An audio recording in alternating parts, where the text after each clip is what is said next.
5 अगस्त 2019 भारतीय संसद में एक ऐसा बिल पास होता है जिसने जम्मू एंड कश्मीर की दिशा और दशा को बदल दिया। उस बिल का नाम था Jammu and Kashmir reorganisation act. इस बिल के अकॉर्डिंग जम्मू एंड कश्मीर को 2 यूनियन टेरिटरीज में डिवाइड किया गया। एक Jammu and Kashmir with legislature और दूसरा लद्दाख विदाउट लेजिस्लेचर। लद्दाख एक ऐसा रीजन जो कि डिकेड से इग्नोर्ड रहा था, एक ऐसा रीजन जहां पे अनएम्प्लॉयमेंट थी, एक ऐसा रीजन जहां पे इंफ्रास्ट्रक्चरल डेवलपमेंट नहीं था, एक ऐसा रीजन जहां पर लोगों की बेसिक नेसेसिटीज नहीं पूरी हो रही थी।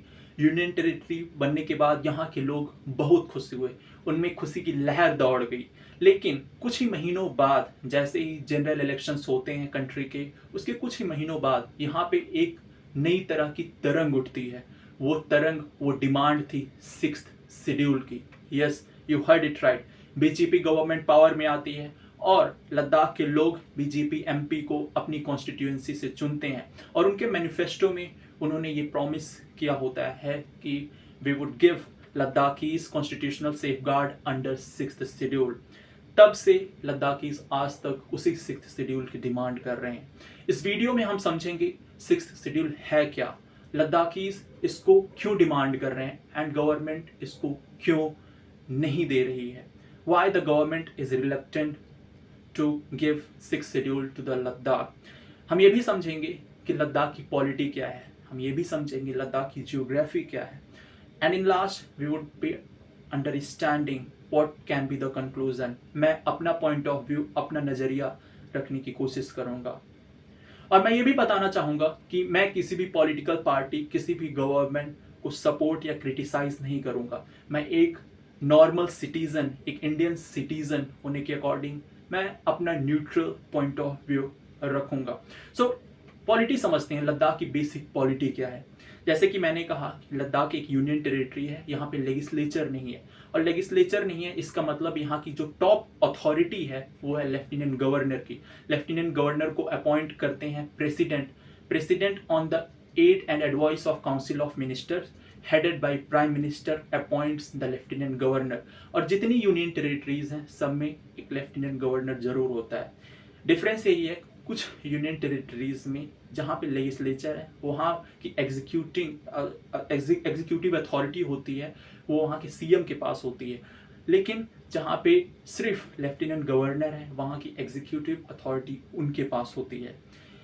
जैसे कि मैंने कहा कि लद्दाख से एक एमपी लद्दाख के लोग लोकसभा में भेजते हैं और यहाँ के जो बाउंड्री है वो हिमाचल प्रदेश से लगती है और एक बाउंड्री जम्मू कश्मीर से लगती है। इंटरनेशनल बाउंड्री इसकी अफगानिस्तान से लगती है, पाकिस्तान से लगती है और चाइना से लगती है। अब हम समझते हैं कि ज्योग्राफी क्या है, बेसिक ज्योग्राफी क्या है लद्दाख की। लद्दाख कैसा reason?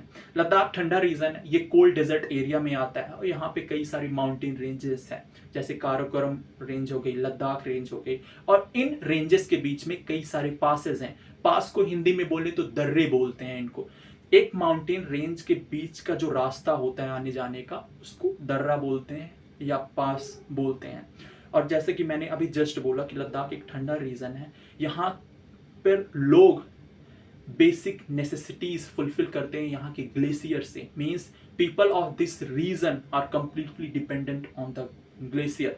Now let's understand what is 6th schedule. ये सारी चीजें आपको बाद में क्लियर होंगी, लेकिन मेन पॉइंट को समझने से पहले हमें ये पॉलिटी, ये थोड़ी बहुत जियोग्राफी समझना जरूरी है। What is 6th schedule? हमारे इंडियन कॉन्स्टिट्यूशन में 12 शेड्यूल हैं, उनमें से ही एक है 6th schedule. Basic statement 6th schedule का ये है कि it provides for the provision of administration of tribal areas of Assam, Meghalaya, Tripura and Mizoram.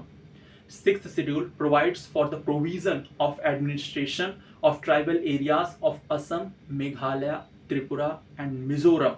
This is the basic, this is the statement of 6th schedule. Now we would be understanding why Laddakhis are demanding 6th schedule. So इसको समझने से पहले हम थोड़ा इसमें deep में जाते हैं कि 6th शेड्यूल एक्चुअली होता क्या है। 6th शेड्यूल बनने पर जो रीजन होता है, जो ट्राइबल एरिया होता है, वहाँ के लोगों को एक ऑटोनॉमस काउंसिल बनाने की परमिशन दी जाती है और कोई भी नॉन ट्राइबल पॉपुलेशन उस ट्राइबल पॉपुलेशन के रिसोर्सेज का यूज़ नहीं कर सकती, वहाँ के लैंड्स का यूज़ नहीं कर सकती या उनकी बेसिक नेसेसिटीज़ को एक्सप्लॉइट नहीं कर सकती। मीन्स वहाँ के ट्राइबल पॉपुलेशन के पास एक अथॉरिटी आ जाती है, वो अपनी लैंग्वेज को, अपने कल्चर को, अपनी लैंड को, अपने ट्रेडिशन को प्रोटेक्ट कर पाते हैं। ये है objective, basic objective of sixth schedule and this is exactly what Ladakhis are demanding. 2019 में उनको जब यूटी बनाया गया था, they were very happy because they were thinking after some time they would be given safeguard under sixth schedule, जो कि जब ऐसा नहीं होता है then they start protesting, they start demanding. Ladakh एक इकोलॉजिकली सेंसिटिव एरिया है।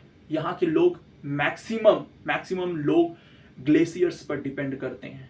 यहाँ के लोग मैक्सिमम ट्राइबल पॉपुलेशन, यहाँ की मैक्सिमम ट्राइबल पॉपुलेशन 95% से ज़्यादा यहाँ की जो पॉपुलेशन है वो है ट्राइबल पॉपुलेशन। सो यहाँ की लैंग्वेज यूनिक है, यहाँ का ट्रेडिशन यूनिक है, यहाँ का कल्चर यूनिक है।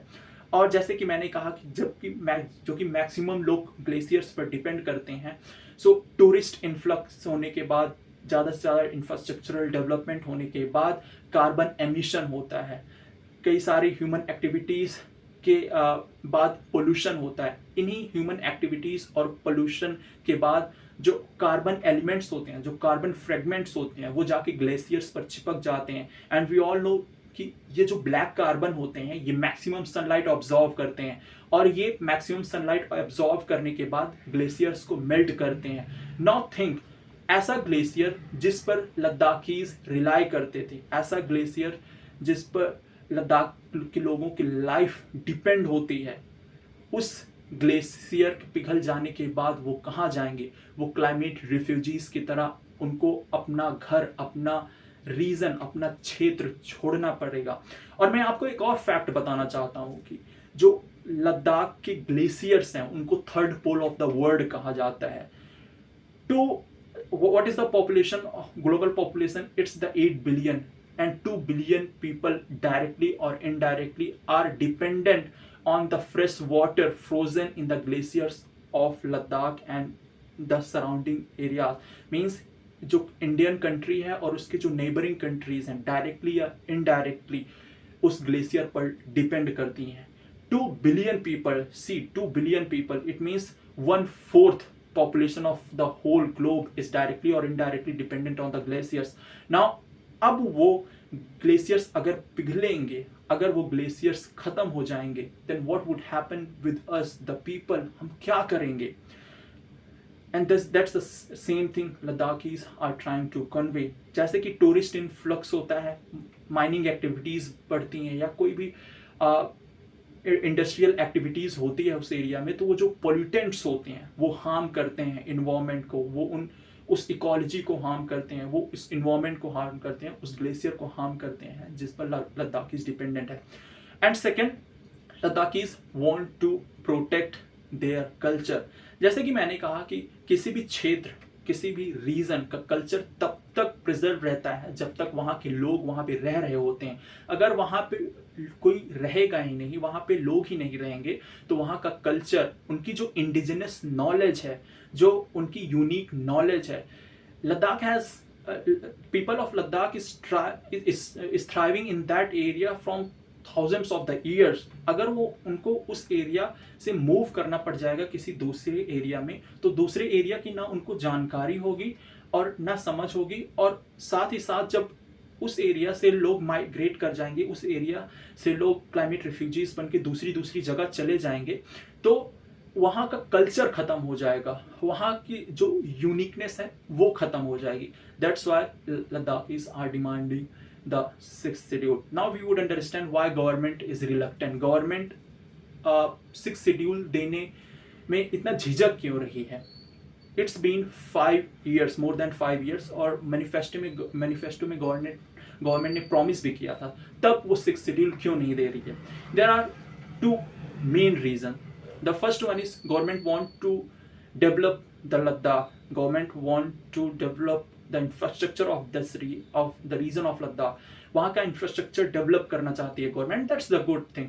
किसी भी रीजन की किसी भी एरिया का इंफ्रास्ट्रक्चर डेवलप होना चाहिए, लेकिन उस हद तक होना चाहिए जिस हद तक वहाँ की जो नेचुरल रिसोर्सेज हैं वो एक्सप्लॉइट ना हो, वहाँ की जो प्राकृतिक संसाधन हैं उनका शोषण ना हो।